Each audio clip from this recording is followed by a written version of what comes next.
Mr. Vice Chair? Yes. Okay. This meeting is being recorded for the minute-taking purposes, as well as for posting of the recording of the proceedings on the agency's website. This meeting is also being live streamed on the Access Health CT website.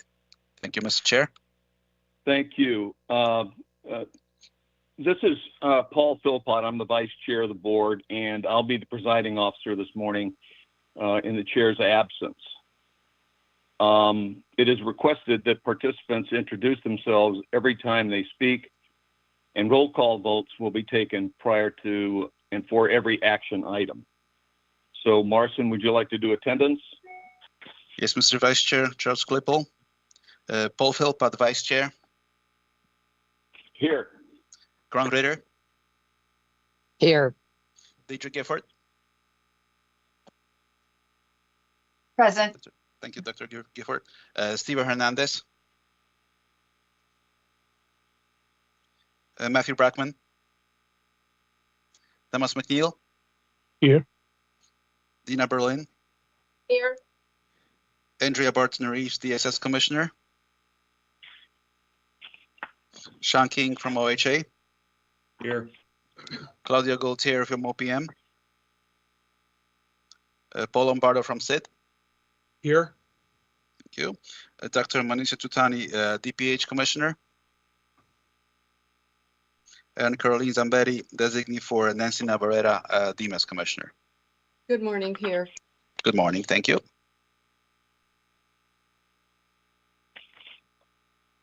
Mr. Vice Chair, that concludes the attendance.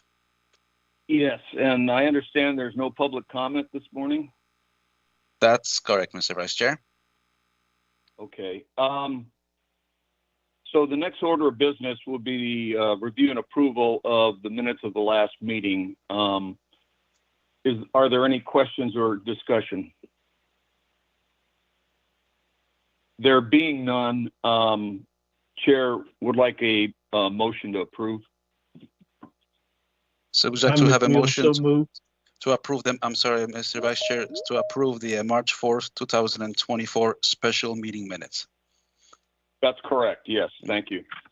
Okay. So Mr. McNeil made a motion. Is there a second?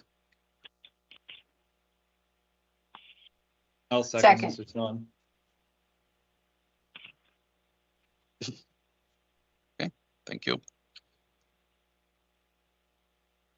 Is there any discussion on the motion before us?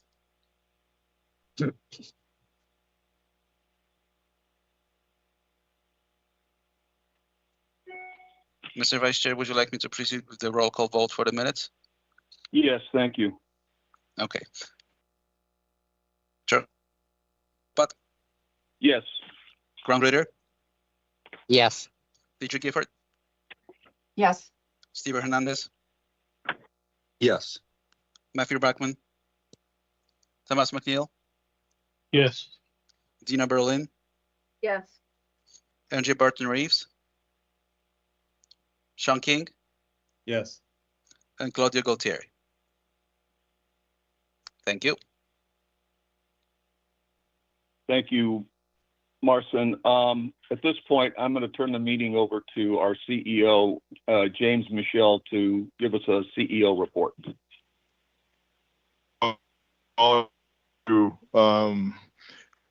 And welcome to our April board meeting. The Chief Executive Officer of Access Health Connecticut, and thank you for being here today. Before we begin, I want to share some news regarding recent recognitions of Access Health Connecticut by the Hartford Business Journal. In March, the Hartford Business Journal named Access Health Connecticut as one of the best places to work for in Connecticut for 5 years in a row. In April, Tammy Hendricks, Director of Health Equity and Outreach, was named one of the top 25 women in business. We are proud of these recognitions, and as it's a reflection of our dedicated and committed workforce. I'm very proud to be their CEO. In addition, I wanted to share that we are projecting at this point that Connecticut residents enrolled in health insurance through Access of Connecticut will receive over $1 billion in advanced premium tax credits this year. This is the first time we would have gone over $1 billion in tax credits for the state of Connecticut, and in large part because of the Cover Connecticut effort that the state introduced several years ago that has really contributed to affordability in the state and for Connecticut residents. These tax credits makes health insurance more affordable by lowering the monthly premium payments our customers have to pay on a monthly basis. This helps us toward our goal of increasing the rate of the insured in Connecticut, and also helps us to address health disparities in the state of Connecticut. Regarding our meeting today, Holly Zwick, Director of Finance, will share the third quarter budget report and also the proposed operating budget for fiscal year 2025, which was reviewed and approved by the Finance Committee last Thursday. Technology costs are the biggest cost drivers for this year to our budget.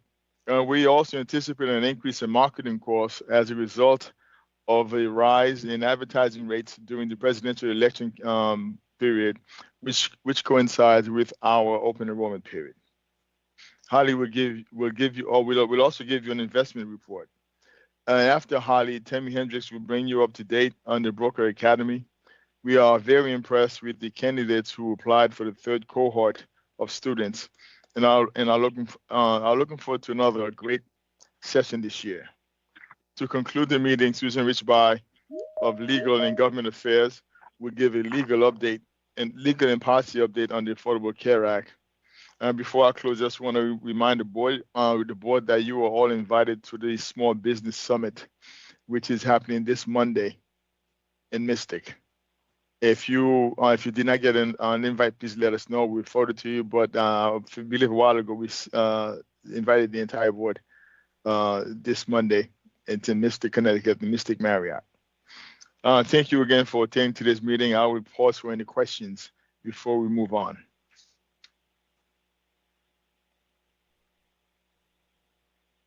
Mr. Chairman, this concludes my presentation. Thank you. And James, so I think that at this point, Holly will give her finance update. Yes, sir. Holly? Thank you. Holly Zwick, Director of Finance, Access Health CT. Good morning, everyone. Thank you, Vice Chairman Philpott and members of the board. Prior to speaking about the budget, I would like to take a minute just to give you an update on our audit RFP. We are currently procuring audit services and will notify the board as well as the finance and audit committees when we have completed a contract with a firm for financial audit services. We anticipate having an auditor in place for the next cycle beginning after the end of the fiscal year. Next slide, please, Martine. This slide portrays the fiscal year 2024 budget versus actual summary through the third quarter of fiscal year 24. Access Health is $176,673 under budget at this point in the fiscal year due to timing. Our shared budget with DSS is $1.1 million over budget, and I will be addressing this in a future slide. Thank you. Next slide, please. Now, in more detail, on the revenue side, we're over budget due to stable interest rates and assessment revenue higher than projected. On the expense side, we're seeing some small savings due to a couple of personnel vacancies. Let's see here. On the expense side, we have spent more contractually on the call savings and operations due to Medicaid Unwind, which was slated to end on March 31st. Here. Next slide, please.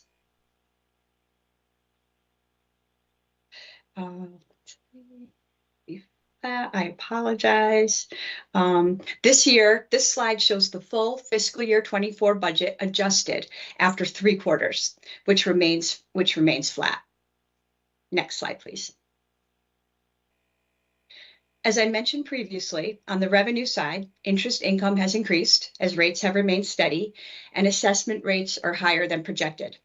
On the expense side, we have spent more contractually on the call center, as I have mentioned, and operations due to the Medicaid Unwind. On the equipment and maintenance line, it's also increased due to higher costs for system maintenance and IT enhancements, which rose a bit with system enhancements predicted to start earlier than anticipated. Again, offsetting these increased expenses is a vacancy savings in salaries and fringe benefits. Next slide, please. There will be no changes to our shared cost budget with DSS for Q3. Are there any questions on the fiscal year 24 Q3 budget?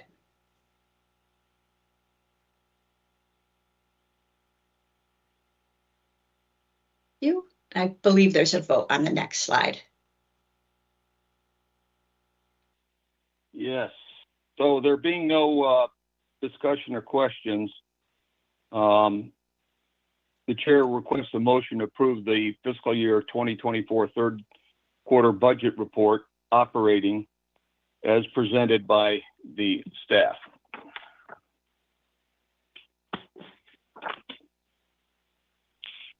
So moved. Tom This is McNeil. Gifford.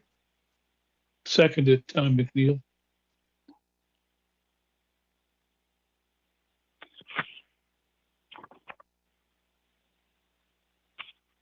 Mr. Vice Chair, are you requesting discussion on the motion before us? Yes, I asked for discussion and questions and there weren't any. So I asked for a motion and I think we got a motion in a second. Okay. So we're voting Charles Klippel, Paul Philpott, Yes. Grant Ritter, Yes. Dietrich Gifford, Yes. Steven Hernandez, Yes. Matthew Brackman, Thomas McNeil, Yes. Dina Berlin, Yes. Henry Barton Reeves, Sean King, Yes. and Claudio Galtieri. Thank you.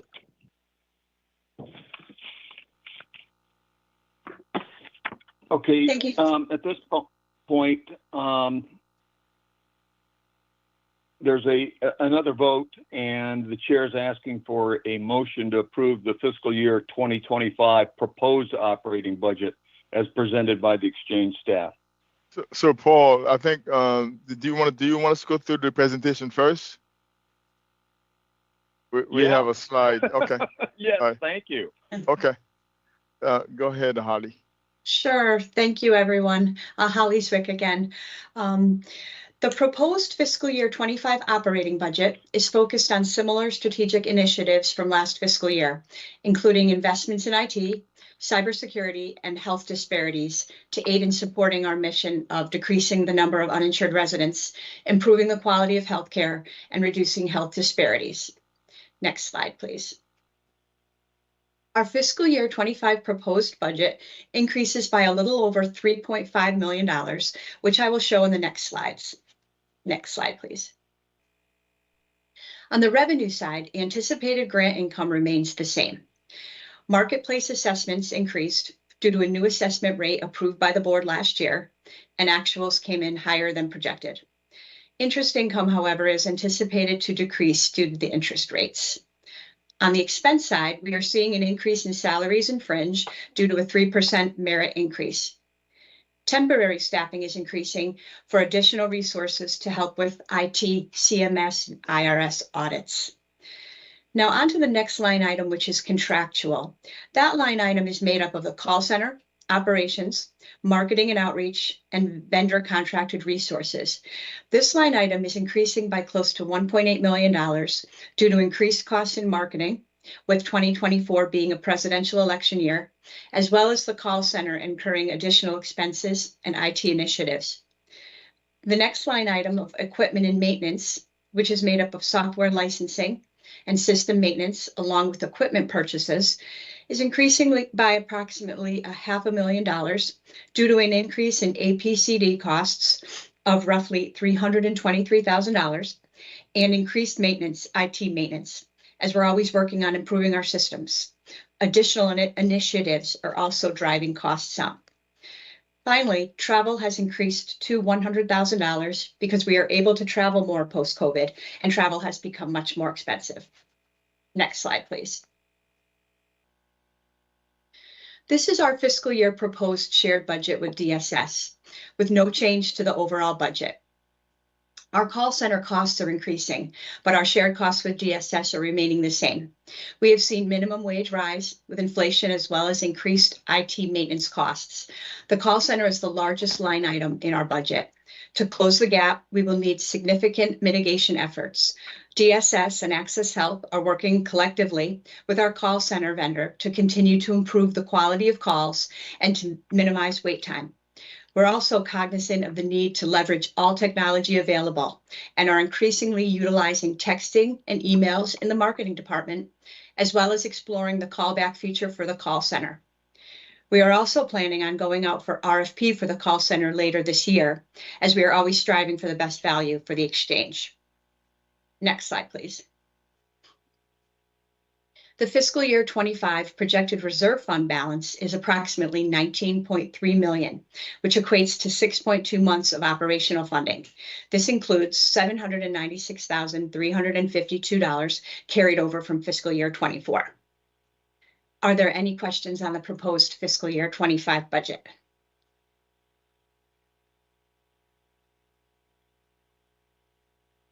Let me raise my hand. Go ahead, please. So awkward on Zoom. Can you just go back to the travel budget, please? It went by quickly and I just didn't have an opportunity to see the numbers. Certainly.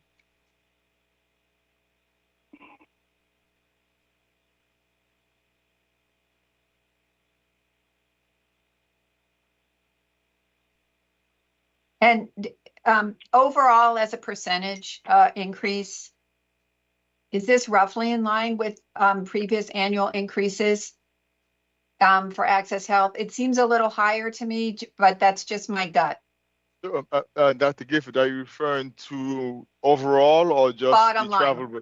Bottom yeah, line. No, sorry, I think, bottom line. Yeah, I think our expenditures reflects the increased revenues that we are receiving because of the increase to the assessment. So that's what's driving the increase in expenditures. But the need is higher than what we are asking for here, simply because the cost of technology has gotten so high. And particularly, we have a number of initiatives that CMS and IRS have asked us to put in place. That's also driving up costs as well. So I think that if we the increase is very high, towards high, obviously like most other organizations, the necessary resources that we need for our unlimited needs, there's always a gap. But we think this is a responsible budget for where we are. But the increase that we have here reflects the amount of revenues we projected to come in. So our operating budget is limited to the revenues that are coming in. And we had anticipated the increased revenue, the need for the increased revenue, simply because our costs kept on going up year in, year out. And we were eating a little bit more into our reserves, but also there are technology enhancements that we need to put in place that we weren't able to do in the past because we just did not have the necessary revenues, because the assessment dollars were shrinking while our costs were going up. I hope that was helpful, provide some clarity around that. Thank you. Mr. Vice Chair, Dr. Grant Ritter has a question. Yes. And Grant? followed by Mr. Sean King. Could you explain more about the 2023 carryover loss of $5 million? That seems pretty high, but it might be just what James was talking about, IT and projects that were necessary and had been delayed, probably because of COVID or something. Yeah, Dr. Ritter, those are not necessarily losses. These are reserve. These are projects that started in 2023. They were budgeted and started in 2023, but they were encumbered against the 2023 budget. So we are carrying them as part of our reserves just for funding purposes. So they're all projects that started that were budgeted for in 2023, started in 2023, but were not completed in 2023. And the expense goes on. Okay, thank you. Yes. Thank you. But they are fully paid for in the FY 2023.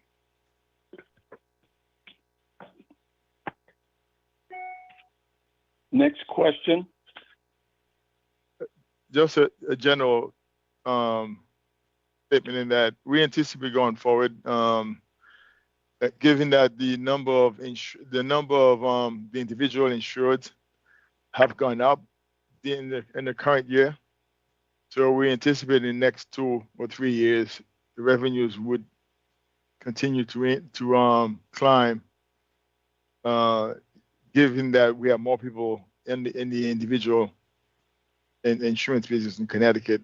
So we're looking forward to more funding, and that will enable us to do two things. The one is continue to maintain our system, but also hopefully we're not required to ask for any increase to assessments going forward. Thank you, James. Is there any further discussion or any additional questions on the proposed operating budget? It looked like Sean King has a question. Sean? Yes, thank you, Mr. Vice Chair. Just following up on Dr. Gifford's question. So, the bottom line increase is about $3.5 million. It looks like about half of that is through increases in contracts, 1.8 million. Can you just break down that number a little bit more? There's a short description that it's related to marketing and IT initiatives, but if we could get a little bit of a breakdown on that. Thanks. Holly, do you have that at your fingertip? Not at my fingertips, but I'd be more than happy to reach out to you after the meeting with those exact figures and what the 1.8 is made up of. But the categories, contractual, Sean, the biggest increase is our call center.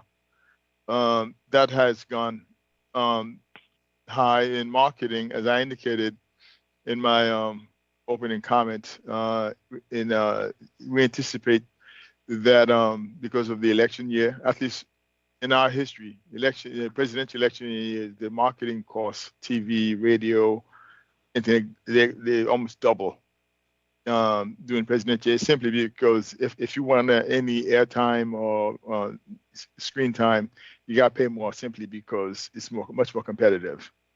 And in IT costs, IT initiatives driven mainly by CMS and IRS, and sometimes in some cases, actual projects we have to do to maintain our system, to upgrade.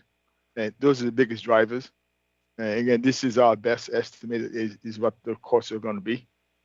But now, as things change, we will come back to the board and report to the board. However, if we need to, we could provide a very detailed breakdown by category after this meeting. But those are the biggest drivers in why they're going up. And now IT costs has been going through the roof over the last 3 to 5 years. COVID is a big reason, but the area is cybersecurity is probably the biggest reason why it's going up. All right, that's all helpful. Thank you.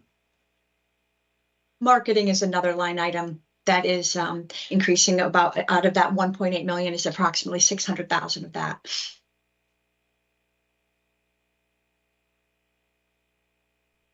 And by the way, that's for the same level of effort that we've done this year. It's just the cost, the unit costs are going up.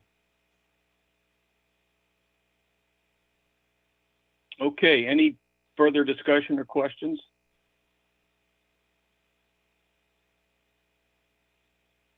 Okay, there being none, then the chair will request a motion to approve the 2025 proposed operating budget as presented by the exchange staff.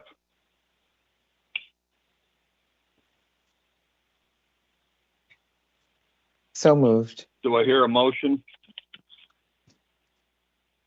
Yes, so moved. Seconded, Tom Second. McNeil. Thank you.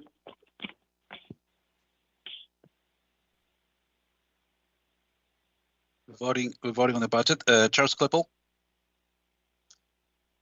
Paul Philpott. Yes. Ron Ritter, Yes. Dietrich Gifford, Steven Hernandez, Yes. Matthew Brockman,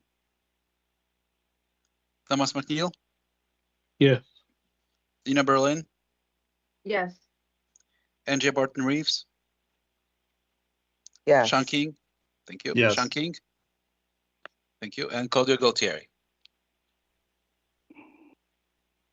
Thank you. Thank you. And now we'll have an investment report from Holly. Thank you, Vice Chair. This brings us to the investment report, which we present biannually to the Finance Committee and Board of Directors. To briefly recap, the objective for the Access Health Exchange Funds is to obtain the maximum rate of return while preserving the principal and providing immediate liquidity. Access Health invests in the State of Connecticut Treasurer Short-Term Investment Fund, also known as STIF. This account is available for use by the state's funds and agencies, and state statutes authorize these pooled investment funds to be invested in the U.S. government and agency obligations. These investment pools are under the control of the state treasurer. Next slide, please. The year-to-date earnings on the STIF account are $851,909.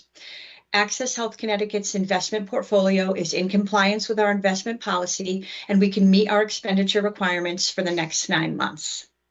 Next slide, please.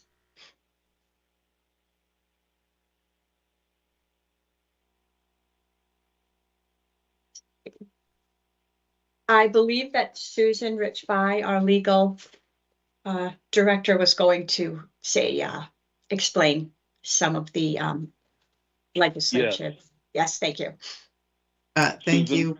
Yep, thank you, Mr. Chair, and thank you, Holly. Susan Richby, Director of Legal and Governmental Affairs. We have a proposed change, which Holly will get into the details on, for our board-approved investment policy. And I just wanted to give everybody a little background because it's been a while, several years, since we've made any changes to any of these policies, just on the process and why we are doing what we're doing. So we are a quasi-public agency, as everybody knows, and we are subject to the Quasi-Public Act, and at Connecticut General Statutes 1-121 requires that quasi-public agencies must give at least 30 days notice by publication in the Connecticut Law Journal before adopting a proposed procedure or change to a policy or procedure. So that is why we are bringing this to the board today, and Holly will get into the details. And you have with your board packet a copy of the investment policy with the proposed changes all in red, so it's easy for everyone to see. Thank you. Thank you, Susan. Our investment policy core remains the same. We have added a section on 457B administration along with 2 appendices, as the 457 plan did not exist back in 2012. We have also updated the title of officers to match our current organizational structure. Are there any questions on the investment policy changes or the investment policy itself?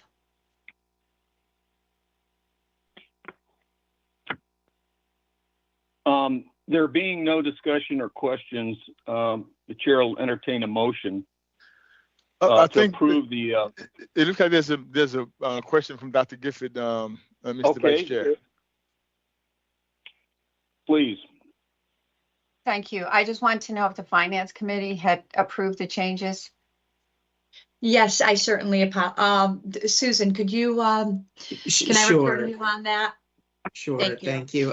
Dr. Gifford, it is the board's role to approve, and right now you're not actually approving the changes because we have to go through the public comment period. So the motion will be for it to be posted in the Connecticut Law Journal for 30 days of public comment, and then following receipt of any comments received and review of those, then we will bring it back to the board. It was presented to the Finance Committee last week, but there was no reason for them to vote because it is the board's vote to post it in the Law Journal. but it was presented and reviewed with them last week. And did they have, thanks, Susan, did they have suggested changes or no? No, they did not. Okay, Sorry. thank you. Any additional discussion or questions? Okay, there being none, the chair will entertain a motion to approve posting the proposed amendment to the investment policy in the Connecticut Law Journal for 30 days of public comment. Do I hear a motion? So So moved, moved. Tom McNeil. Sorry, second, Andrea Barton Reeves. Is there a discussion on motion before us? I think there is no further discussion, Marson. Okay, so we're voting Charles Klippel, Paul Philpott, Yes. Grant Ritter, Yes. Deidre Gifford, Yes, Steven Hernandez, Yes. Matthew Brackman, Thomas McNeil, Yes. Dina Berlin, A lot of times in EMS Yes. organization. Andrea Barton Reeves, Yes. Sean King, Yes. and Claudio Galtieri. Thank you. Thank you. So now we'll have a Broker Academy update from Tammy Hendricks. Tammy? Thank you, Mr. Chair. Good morning, everyone. Tammy Hendricks, Director of Health Equity and Outreach.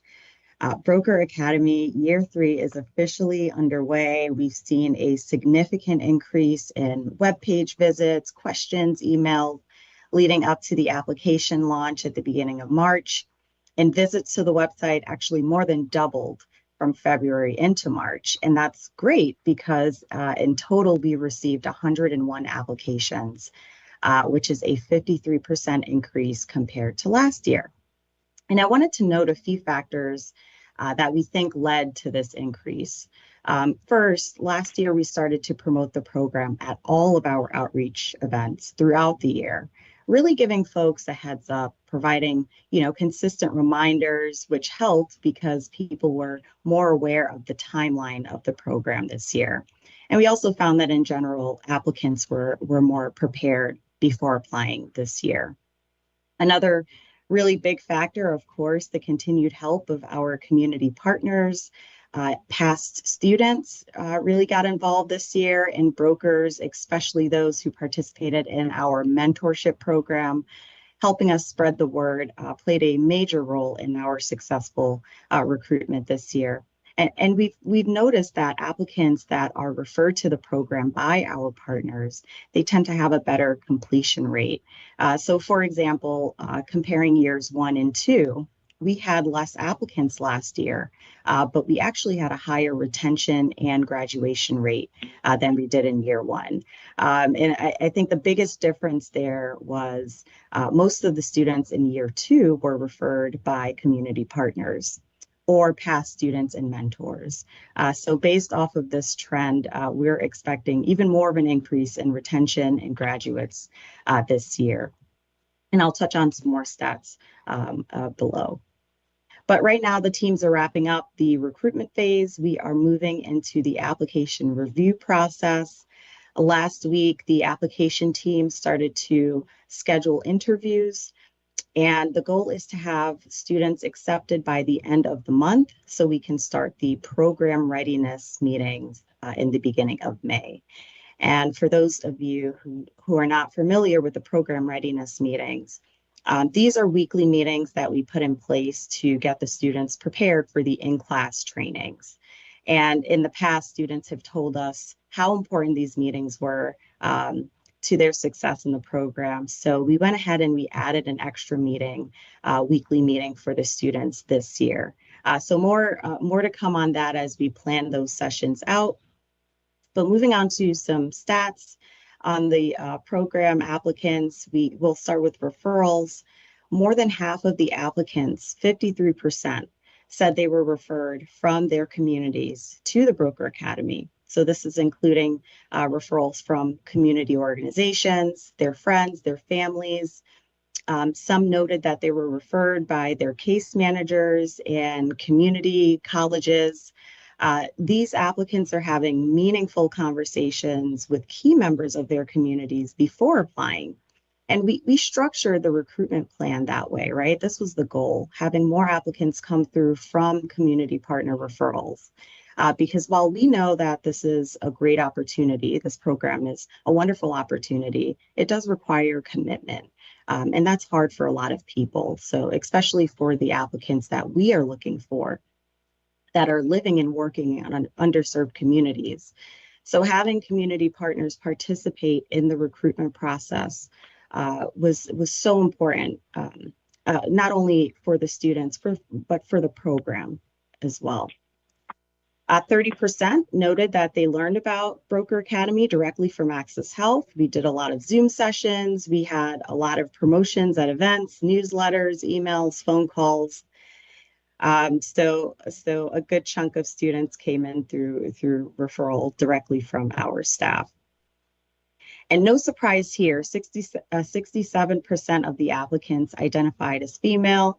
As you all know, the current broker community is male dominated. So it's always interesting to see the recruitment pattern of applicants, women applicants being the majority, really diversifying the broker community beyond ethnicity. And speaking of ethnicity, majority of the students or the applicants identified as African American, Black, Hispanic. And this year, we have applicants coming in from 37 different towns, representing 7 out of the 8 counties, most coming from Hartford County. And this year, we saw an increase in applicants from the Fairfield area, taking the lead over New Haven this year. And I think just in general, this stats shows the significant growth in just 2 years for the program. And finally, we have 2 class locations set for Capital Community College. Again, we are returning there. It's been very successful for the past 2 years at Capital. And this will be our first year at Norwalk Community College. Classes are scheduled for June 3rd to the 7th. So we're off to a really great start for year 3. More information to come as we get closer and start accepting students. And this concludes my presentation. Happy to answer any questions. Tammy, very quick, can you give a context about why we went to Norwalk Community College? Yes. So usually when we go into the Hartford area, we see a large turnout, but we recognize that there's needs all over the state. So we are looking in different areas that have higher rates of uninsured and higher rates of health disparities. We have done classes in New Haven and Bridgeport in prior years. So we have chosen Norwalk Community College to accommodate those students that are coming in from the southern end of the state, but also it's an area of need. So we did choose Norwalk strategically based off of data and from community feedback, community partner feedback. Thank you. Any questions for Tammy?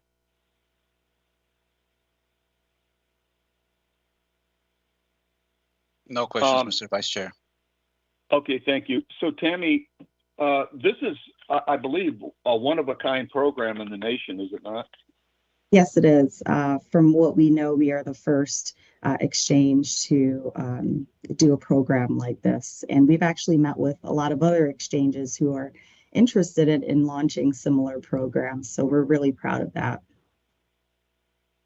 Yeah, so I think this is the program's a home run, and you guys have just done a tremendous job at this thing. And I think it's another case where Access Health is providing nationally some needed leadership in this area. So congratulations. Yes, absolutely. Thank you. So next, I think we have an ACA policy and legal update from Susan Rich-Bai.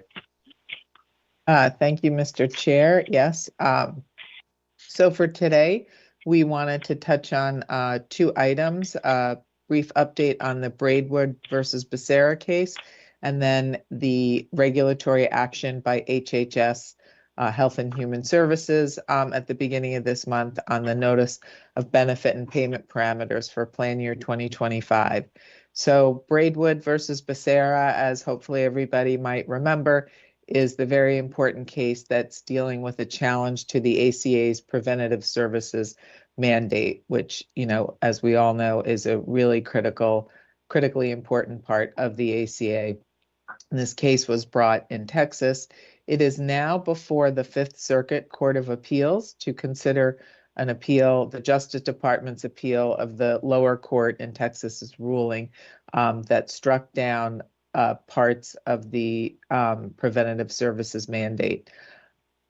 The appellate court did issue an order allowing the U.S. Preventative Services Task Force recommendations, which are the ones that are at issue here, which are really the most important ones for all the preventative services that we really like to see everybody have access to with no cost sharing, and the corresponding coverage mandate for preventative services to remain in place while the appeal is pending, so that there's no change in coverage for anyone under the policies right now.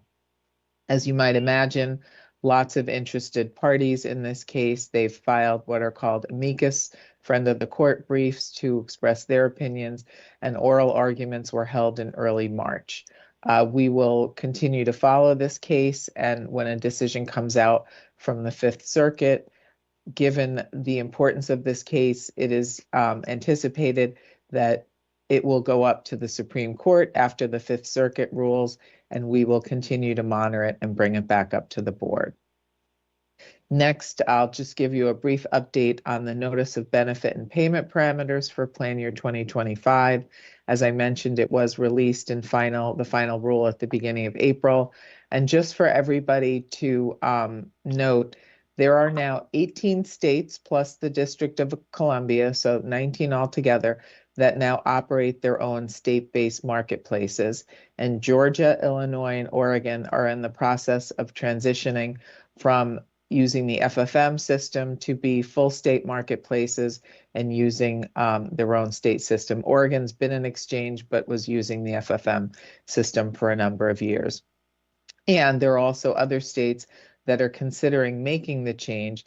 So HHS felt like this was a good time to maybe improve the process for states to transition and also to set minimum standards for state marketplaces to ensure that everyone's on an equal level and equal playing field.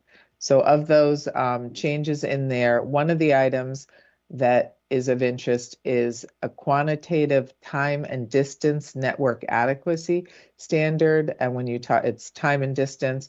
So to make sure that members have access within, you know, they don't have to drive too far, too many miles, and it doesn't take them too long to see the specialists and providers that they might need to see under their plan.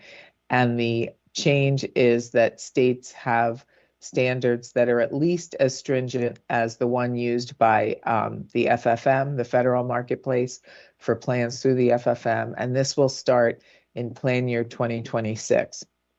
Connecticut, like many other states, has another entity. In Connecticut is the insurance department, perform the network adequacy review, and that is still permitted under this new rule. The ultimate responsibility rests with the state exchange, but we can continue to have the insurance department do that review for us.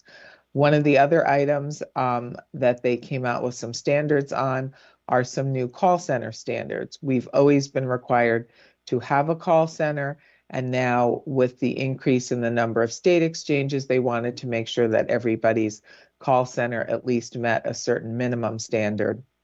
So the requirement is, one of the requirements is that you have live agents available during your hours of operations to assist consumers with the application and provide information about eligibility for financial assistance, and also facilitating the consumer comparison of QHPs. Here in Connecticut, as we've talked about, state statute requires that you have a license to actually advise a consumer on what plan to select. So the rule is not attempting to bypass a state statute in that way. So if Connecticut or another state has a law that has that requirement, the CCRs are not required to, go that far as a broker would about advising on plan selection, but just to give the consumer information to help them compare. One of the other items is also to align effective dates for special enrollment periods. And this is so that consumers can have coverage starting the first day of the month following the plan selection. Over the years, there have been some different rules about when the effective dates are, and now they don't want people to have a gap in coverage when they're coming in for a special enrollment period because they've most likely lost other coverage. Excuse me. One of the other changes is to add a check for enrollee death to the periodic data match that we have to do during the year, which now is for Medicare. And starting in 2025, we will also be checking to make sure that no one on a plan has been listed in some database as being deceased and making the plan changes for that. And they also are making a positive change. Incarceration status is one of the 3 items to buy a plan on an exchange. A consumer must not be incarcerated. And they are making a change to allow exchanges to use self-attestation that the person is not incarcerated, or to use a data source that is approved by the U.S. Department of Health and Human Services. And there are some other changes, but these are just sort of some highlights in there. And as I mentioned, some will go into effect in 2025 and some are in 2026. Thank you. Thanks, Susan. Any questions for Susan? Yeah, Dr. Gifford has a question, Mr. Chair. Dr. Gifford. Thanks. Susan, on the Braidwood case, for those of us who have not been following it really carefully, is the premise of the argument that the Preventive Services Task Force recommendations cannot be used as a basis for the preventive care, or what can you just remind us what they're arguing on the preventive care bit? Yes, and I may fumble on because I haven't looked at that in a while, which provision of the Constitution, but the argument was that the preventative services mandate was unconstitutional. The plaintiff in the case, Braidwood, was an employer who was actually challenging the coverage requirement for PrEP. And that was at the base of their challenge, but they made it broad to the whole preventative services because they had a religious difference of opinion on, covering PrEP. But they attacked the whole preventative services mandate. And there are 3 governmental bodies that make the preventative services requirements that are part of the mandate. The bulk of them come from the U.S. Preventative Services Task Force recommendations. This is all the things that we know are so important, colonoscopies, mammograms, all of the preventative tests that we, want to see everyone having access to, and removing the cost sharing to make it more accessible. And the argument is, and I'm going to forget the exact word under the Constitution, but that the U.S. Preventative Services Task Force, the members of it or the task force itself, it's under the appointments clause of the Constitution that it's not appointed. And Sean, I don't know if anyone else on here remembers that the appointment of the task force doesn't quite meet the standard. And that was the legal argument, the technical. They weren't attacking the actual, coverage that was put in there. It was a constitutional legal argument as a way to attack and knock out all of the coverage for zero cost sharing for preventative services. But it was under the appointments clause. So it's the legitimacy of the task force that they're questioning? Exactly. And I see. Congress, I believe, I've read several articles, Congress or I guess Congress, there is a way to clean up the issue Yeah, under the appointments clause. So that ultimately could be a solution as well. And we'll just, really have to see what the Fifth Circuit Court of Appeals does.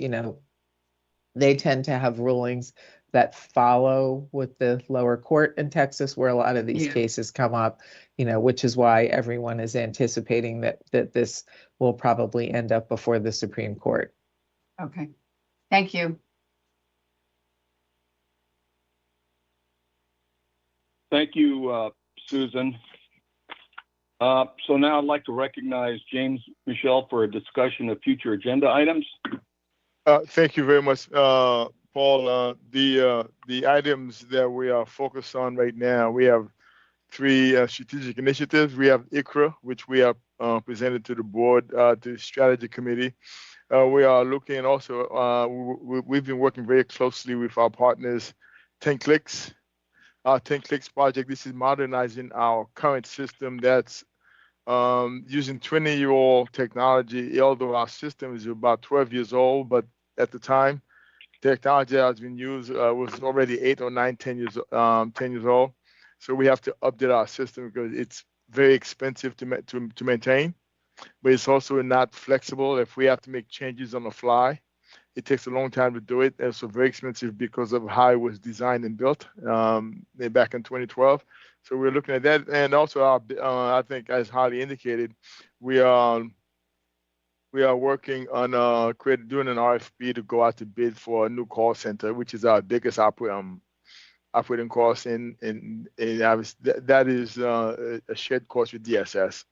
So everything we do along for our operational shared costs, DSS is a big part of that process of everything that we do.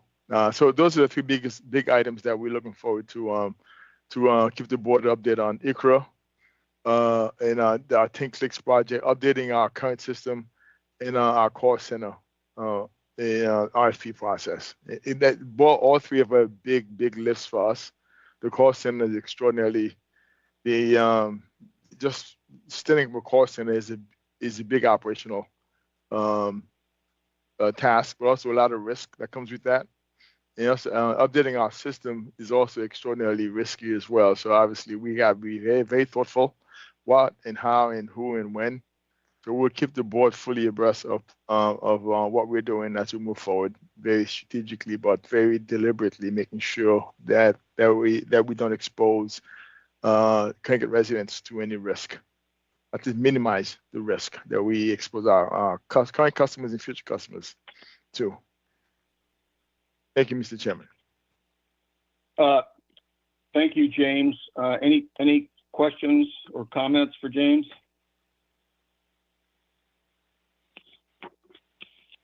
Okay. There being none, do any of the board members have any additional comments or anything for the good of the order?